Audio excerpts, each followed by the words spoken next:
નમસ્તે મિત્રો, હું છું ભાર્ગવ લાઠિયા અને સ્વાગત છે તમારું આપણી આ એજ્યુકેશનલ એક્સપર્ટ યુટ્યુબ ચેનલ ઉપર.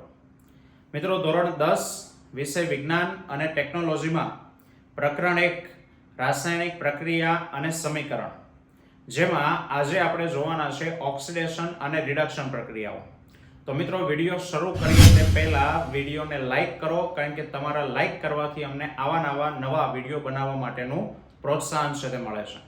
અને હજુ સુધી અમારી ચેનલને સબસ્ક્રાઇબ ન કરી હોય તો ચેનલને સબસ્ક્રાઇબ કરો.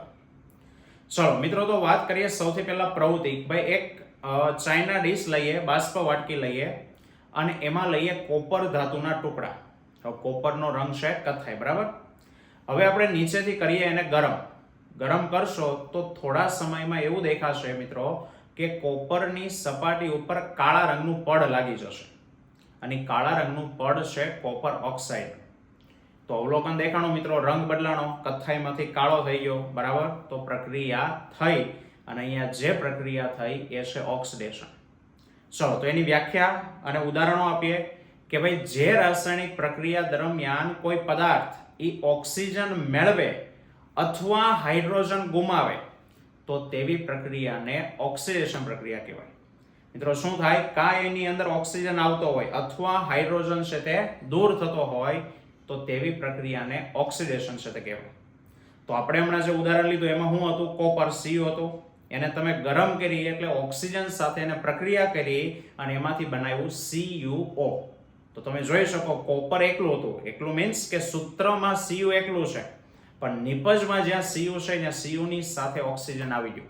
તો Cu એ શું કર્યું કહેવાય? ઓક્સિજનને મેળવો કહેવાય, એટલે ઓક્સિડેશન થયું કહેવાય કોપરનું, બરાબર. એવી રીતે મેગ્નેશિયમની પટ્ટીનું સળગવું, Mg+O2 it gives MgO. તો દેખાય છે મેગ્નેશિયમ એકલો છે અને નિપજની અંદર મેગ્નેશિયમની સાથે ઓક્સિજન આવી ગયો, બરાબર. એવી રીતે તો કે કોલસાનું સળગવું, C+O2 it gives CO2, same oxidation, બરાબર. ચલો, હવે વાત કરીએ રિડક્શન. તો કે મિત્રો, રિડક્શન એટલે ઓક્સિડેશનથી વિરુદ્ધ.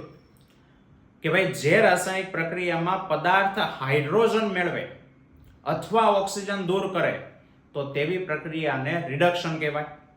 આપણે જે આગળની ઓક્સિડેશનના ઉદાહરણમાં જે આપણને કાળા રંગનો કોપર ઓક્સાઇડ મેળવતો, હવે એ કાળા રંગના કોપર ઓક્સાઇડ ઉપરથી જો આપણે હાઇડ્રોજન વાયુને પસાર કરશું તો મિત્રો એ કાળો રંગ દૂર થશે અને ફરી પાછું કથ્થાઈ રંગનું કોપર મળી જશે. તો અહીંયા જે પ્રક્રિયા થઈ એ થઈ રિડક્શન. શું સમીકરણ બન્યું? તો કે CuO, બરાબર, કોપર ઓક્સાઇડ કાળા રંગનો. તમે એના પરથી હાઇડ્રોજન વાયુ પસાર કર્યો એટલે +H2 અને એમાંથી પ્રક્રિયા થઈને શું બન્યું? તો કે કોપર અને પાણી છે તે છૂટું પડ્યું. તો તમે જોઈ શકો કે સમીકરણમાં પ્રક્રિયકની અંદર CuO એમાં કોપરની સાથે ઓક્સિજન છે અને નિપજમાં તમે જોવો છો તો ત્યાં Cu એકલો છે, મીન્સ કે ઓક્સિજન દૂર થયો. તો આપણે કીધું એ પ્રમાણે કે જે પ્રક્રિયામાં ઓક્સિજન દૂર થાય અથવા હાઇડ્રોજન ઉમેરાય, બે એક સાથે થાય એવું જરૂરી નથી, બરાબર. તો આ પ્રક્રિયાને કહેવાય રિડક્શન. તો અહીંયા રિડક્શન થયું કહેવાય. બીજું ઉદાહરણ રિડક્શનનું લઈએ કે ભાઈ, MgO+H2 it gives Mg+H2O. એમાંય તમે જોઈ શકો છો કે ભાઈ ઓક્સિજન છે તે દૂર થાય છે, બરાબર. પાણીનું બનવું H2+O2 it gives H2O. તો આમાં પણ એ રિડક્શન છે તે થયું કહેવાય. ચલો, હવે મિત્રો બીજું છે કે રેડોક્સ પ્રક્રિયા. કે કેટલીક પ્રક્રિયા એવી હોય કે જેમાં ઓક્સિડેશન અને રિડક્શન બંને સાથે થતા હોય. તો જે રાસાયણિક પ્રક્રિયામાં ઓક્સિડેશન રિડક્શન બંને સાથે થતા હોય તો તેવી પ્રક્રિયાને રેડોક્સ પ્રક્રિયા કહેવાય. ઉદાહરણ તરીકે આગળની બધી રેડોક્સ જ હતી, પણ ફક્ત ઓક્સિડેશનની વાત કરતા હતા એટલે આપણે એમાં ઓક્સિડેશન બતાવ્યું હતું, બરાબર. ઉદાહરણ તરીકે CuO+H2 it gives Cu+H2O. તો એમાં જે હાઇડ્રોજન છે એ હાઇડ્રોજન અને નિપજમાં હાઇડ્રોજન જુઓ તો એમાં ઓક્સિજન આવી ગયો. તો ઓક્સિજન આવી ગયો એટલે એનું શું થયું કહેવાય? ઓક્સિડેશન. અને જે કોપર ઓક્સાઇડ છે એમાંથી ઓક્સિજન દૂર થયો અને કોપર એકલું થઈ ગયું તો એનું થયું કહેવાય રિડક્શન. તો એક જ સમીકરણમાં ઓક્સિડેશન રિડક્શન બંને સાથે થાય અને એટલે એને કહેવાય રેડોક્સ. બીજું ઉદાહરણ છે કે ભાઈ, H2+O2 it gives H2O. એમાંય હાઇડ્રોજન છે, હાઇડ્રોજનને ઓક્સિજનને મેળવો એટલે એનું ઓક્સિડેશન થયું કહેવાય, અને ઓક્સિજનમાં હાઇડ્રોજન ઉમેરાણો એટલે એનું થયું કહેવાય રિડક્શન. ત્રીજું ઉદાહરણ મિત્રો જોઈએ કે ભાઈ MnO2 પ્લસ HCl, તો પ્રક્રિયા થઈને બને છે MnCl2 plus H2O plus Cl2. હવે અહીંયા તમે જોઈ શકો છો એ પ્રમાણે કે ભાઈ MnO2 માં Mn ની સાથે ઓક્સિજન છે, પણ નિપજમાં જ્યાં Mn છે ત્યાં એની સાથે ઓક્સિજન નથી, મીન્સ કે ઓક્સિજન દૂર થયો, તો એનું થયું કહેવાય રિડક્શન. અને જે HCl છે એ HCl નું ઓક્સિડેશન, અને એમાંથી પાણી અને Cl2 બે છે તે છૂટું પડ્યું કહેવાય. તો મિત્રો અહીંયા ઓક્સિડેશન રિડક્શન બંને સાથે થાય એટલે આ પ્રક્રિયાને રેડોક્સ પ્રક્રિયાઓ છે તે કહેવાય. ચલો હવે મિત્રો વાત કરીએ કે વ્યવહારમાં ઓક્સિડેશનને કારણે થતી હોય એવી બે અસર, જેમાં પહેલી અસર છે ક્ષારણ, ધાતુનું ક્ષારણ. ક્ષારણ અથવા એને ક્ષયન કહેવાય, મીન્સ કે ઉપરનું આવરણ દૂર થાય.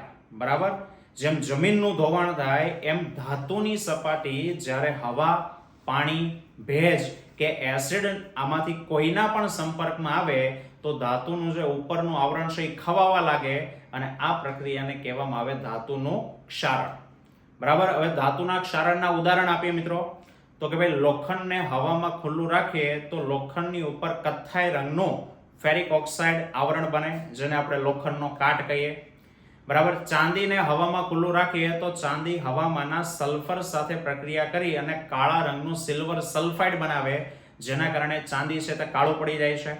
કોપરને હવામાં ખુલ્લું રાખતા તે હવામાંના કાર્બન ડાયોક્સાઇડ સાથે પ્રક્રિયા કરી અને કોપર કાર્બોનેટ બનાવે છે, જેના કારણે તેનો જે કથ્થાઈ રંગ છે એ બની જાય છે લીલો. તો આ થયા ક્ષારણના ઉદાહરણ. હવે મિત્રો ક્ષારણ થતું અટકાવવા માટે શું કરવું જોઈએ? તો કે ક્ષારણ થાય છે કે જ્યારે ધાતુની સપાટી પર હવા, પાણી, ભેજ કે એસિડ એના સંપર્કમાં આવે તો થાય. હવે જો એને અટકાવવું હોય તો ધાતુને આ જે વસ્તુઓ કીધી એના કોન્ટેક્ટમાં આવતો અટકાવી દઈએ તો ક્ષારણ ન થાય. તો સિમ્પલ અને સારી રીત છે એ છે રંગ કરવો, કલર કરવો.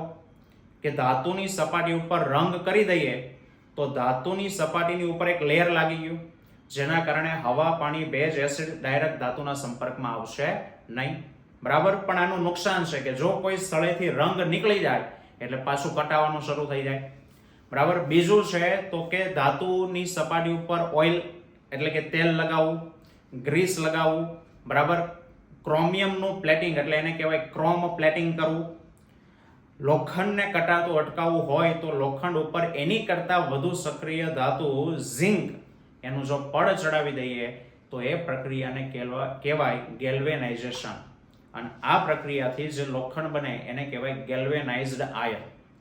એનો ફાયદો મિત્રો એ થાય કે આમાં જો ઉપરથી કોઈ જગ્યાએથી ઝિંકનું આવરણ દૂર થાય તો પણ લોખંડ કટાતું નથી, કારણ કે ઉપર જ્યાં સુધી થોડુંક પણ ઝિંક હશે ત્યાં સુધી લોખંડ નહીં કટાય. તો આ છે ક્ષારણને અટકાવવાના ઉપાયો. અને છેલ્લું ખોરાપણ, જે ઓક્સિડેશનની અસર છે એ છે મિત્રો ખોરાપણું. અંગ્રેજીમાં એને કહેવામાં આવે છે રેન્સિડિટી. એટલે શું? તો કે આપણે ઘણો કોઈ ખોરાક ખાતા હોઈએ છીએ અને જોઈએ ભાઈ ક્યારેક ખોરો થઈ ગયો હોય, અને ખોરી વસ્તુ કોણ થાય? તો કે જેમાં તેલ હોય, ચરબી હોય, આ વસ્તુ ખોરી થાય. કેમ? તો કે જ્યારે તેલ કે ચરબી યુક્ત કોઈ ખાદ્ય પદાર્થ એને હવામાં લાંબા સમય સુધી જો ખુલ્લો રાખો એટલે હવામાં રહેલા ઓક્સિજનને કારણે એનું ઓક્સિડેશન થાય, અને એ ઓક્સિડેશન થવાને કારણે એનો સ્વાદ અને એની ગંધ બંને છે તે ફરી જાય. બરાબર, અને એટલે ખોરાક છે એ ખોરો થાય. આ પ્રક્રિયાને કહેવામાં આવે ખોરાપણું, અંગ્રેજીમાં કહેવાય રેન્સિડિટી.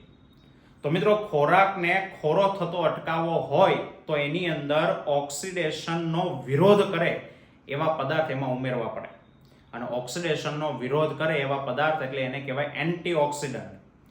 તો બટાટાની ચિપ્સ, વેફર જે આપણે ખાઈએ છીએ એ ખોરી ન થઈ જાય એટલા માટે એની અંદર આપણે કે કંપનીવાળા એમાં નાઇટ્રોજન વાયુ છે તે ભરે છે, કારણ કે નાઇટ્રોજન વાયુ એન્ટીઓક્સિડન્ટ છે જે એમાં રહેલા તેલ, ચરબી એનું ઓક્સિડેશન થતું છે તે અટકાવે.